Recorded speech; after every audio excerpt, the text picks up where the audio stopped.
صاحبيال waxaan ku suganahay stiil Addis Ababa clip maalmo badan qaatay ayaan duubayay صاحبيال clipka waqti fara badan baa ku baxay soo dhiirigelaya subscribe share like comment inta صاحبيال waa dhankiina صاحبيال waqti qurux badan baan meesha ku qaatay adna indhaha igala qaata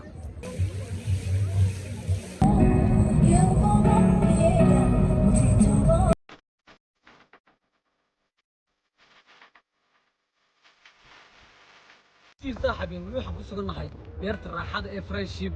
taasi oo ay maanta ku dabaaldegayaan dadka Itoobiyaanka iyo inta la joogtaaba inta u dhalatay Itoobiya inta la joogtaaba maanta xagan bay ku dabaaldegayaan sababtoo ay tahay oo 2017 bay galeen dadka way ka dambeeyaan soo gaadhay online markii koowaad saaxiibayaal waxaan ku suganahay stiil Addis Ababa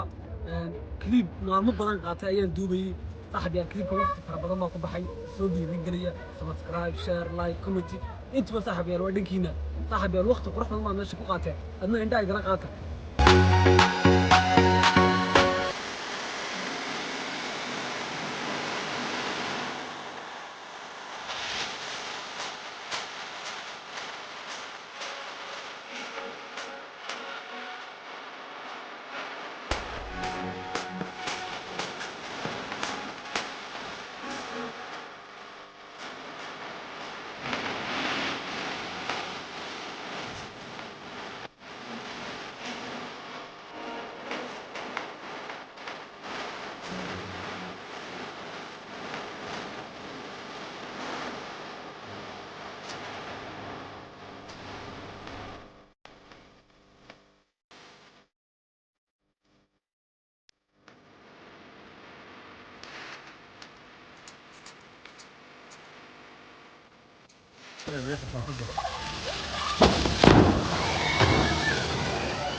عاصمة Addis Ababa meesha ku taale friendship la yiraahdo in badan oo aragteen in kala iska sheekeynaya maaha marka aanu soo eegay caasimadaha ugu quruxda badan bay ku jirtaa Addis Ababa meeshan waa duni kalaba ya haddaad timaado maskaxiyan baad u digaysaa niyo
subscribe share like comment inta waddankiina